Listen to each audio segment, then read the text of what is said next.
അത് മനസ്സിലാവേണ്ടവർക്ക് മനസ്സിലാവണം, പക്ഷേ അവർക്കത് നോവാനും പാടില്ല എന്നുള്ളൊരു ചിന്തയുണ്ടായിരുന്നു. അപ്പൊ അതിനു വേണ്ടി ചട്ടപ്പോരാ. അപ്പൊ അതിനു വേണ്ടിയിട്ട് ഞങ്ങള് ഒരുപാട് ചിന്തിച്ചു കഴിഞ്ഞപ്പോൾ നമുക്ക് തോന്നിയത് ഇന്നസെന്റിന്റെ ശബ്ദമാണ്. ഇന്നസെന്റിന്റെ ശബ്ദത്തിലൂടെ പറയുമ്പോൾ ആർക്കും നോവുകയില്ല, പറയേണ്ടവർക്കും കേൾക്കേണ്ടവർക്കും കാര്യങ്ങൾ മനസ്സിലാവുകയും ചെയ്യും. അങ്ങനെ ഇന്നസെന്റിന്റെ സപ്പോർട്ടായിട്ട് ഞങ്ങൾ അമ്പിളിച്ചേട്ടനെ, നമ്മുടെ പ്രിയപ്പെട്ട ജഗതി ചേട്ടനെ, ഞങ്ങൾ അതിൽ ഡ്യൂപ്പ് എന്ന് പറഞ്ഞ ഒരു കഥാപാത്രം ഉണ്ടാക്കിയിട്ടാണ് ഇവർ രണ്ടുപേരുള്ള സംസാരത്തിലൂടെയാണ് കേരളത്തിലെ കാര്യങ്ങളെല്ലാം സംസാരിച്ചത്. അപ്പൊ അതിലന്ന് മഹാബലി തിരുമേനിയായിട്ട് നിങ്ങൾ കാസറ്റൊക്കെ കേട്ടിട്ടുണ്ടാവും. വീണ്ടും ഒരു ശ്രമം തന്നെയാണ്, കുറെ കാലം ഇതൊക്കെ ചെയ്തിട്ട്. അപ്പൊ അതുകൊണ്ട് ക്ഷമിച്ചേക്കണം.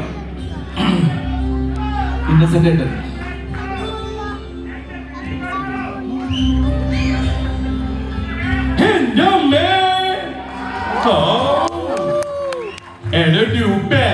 എന്തോ തിരിപിരി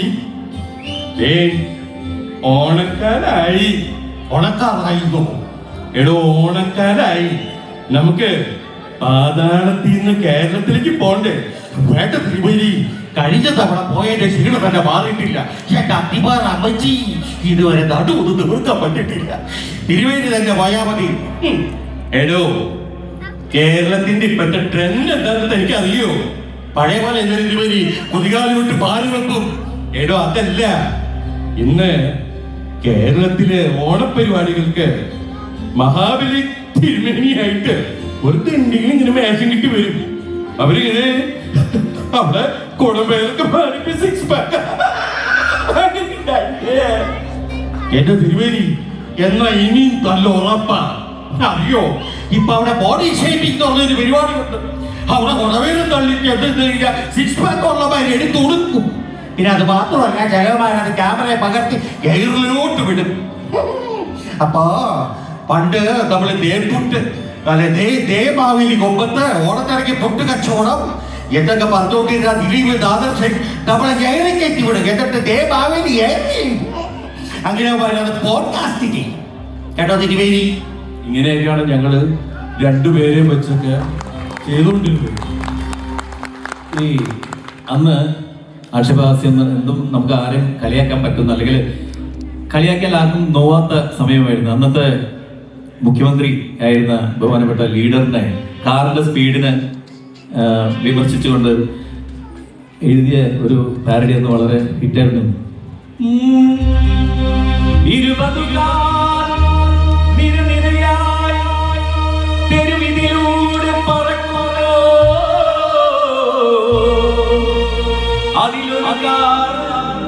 ഇവിടൊരു പാവം പ്രജയുടെ മേടിച്ചയ്യോ, മന്ത്രിക്കേറെ സ്പീഡിൽ പോണം, റോഡിൽ കാറ് ഫ്ലൈറ്റിന് തുല്യം. മന്ത്രിയെ പയ്യപ്പോ, കാറിൽ കയറി പയ്യപ്പോ. മന്ത്രിക്കേറെ സ്പീഡിൽ പോണം, റോഡിൽ കാറ് ഫ്ലൈറ്റിന് തുല്യം. മന്ത്രിയെ പയ്യപ്പോ പയ്യപ്പോ.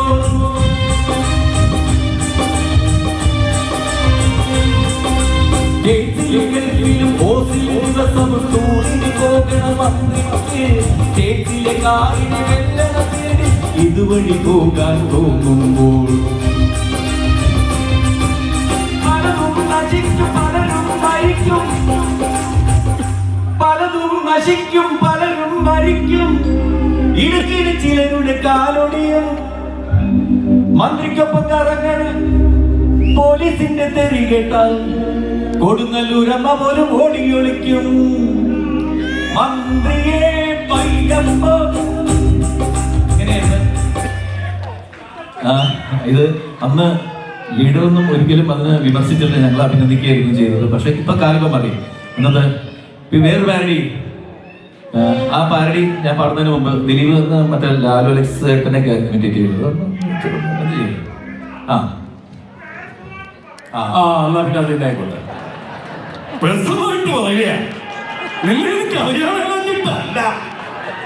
നീ ചെറിയ ചേട്ടനാണെന്ന് എനിക്കറിയാം. പിന്നെ നിന്റെ പ്രസന്റേഷൻ എങ്ങനെയുണ്ടെന്ന് അറിയാനാ ഞാൻ ഈ പണിയൊക്കെ ചെയ്യുന്നത്. അല്ലെങ്കിൽ വേണ്ട, വിട്ടുകള വരട്ടെ. നമ്മൾ ഡാൻസ് വെയിറ്റിംഗ് ആണ്, എല്ലാം പ്രാക്ടീസ് ചെയ്യണം. ഇപ്പൊ വിളിക്കും, ഇപ്പൊ വിളിക്കട്ടെ. ഈ ആവേശം ഉണ്ടാവണം. ആ, പിന്നെ ശരി. ഇപ്പം ദീപ് ഇമിറ്റേറ്റ് ചെയ്തു. പിന്നെ നമ്മൾ ഇമിറ്റേറ്റ് വേറെ ആളുകളിൽ നമ്മളൊക്കെ ചെയ്യുന്ന സമയത്ത് ശരിക്കും പറഞ്ഞാൽ ഞാനൊരു 10-15 ആർട്ടിസ്റ്റിനാണ് ഇമിറ്റേറ്റ് ചെയ്തിട്ടുള്ളത്. പിന്നെ അതിൻ്റെ ഇടയിൽ എൻ്റെ സ്വന്തം ശബ്ദം അന്വേഷിച്ച് പോയിട്ട് ഞാൻ എൻ്റെ വഴിക്ക് അങ്ങനെ പോയി. അപ്പൊ പക്ഷെ ഇവിടെ 40-45 പേരെ ഇമിറ്റേറ്റ് ചെയ്യുന്ന ഒരാളെ കൊണ്ടുവന്നിരിക്കുകയാണ് അല്ലേ? ആ, കലാഭവൻ മണിയല്ല, 40-45 പേരെ ഇമിറ്റേറ്റ് ചെയ്യുന്ന പുതിയൊരു അവതാരം. അതെ, ആ കലാകാരൻ ആരാണെന്ന് നമുക്ക് ഒന്ന് സ്ക്രീനിൽ കാണാം.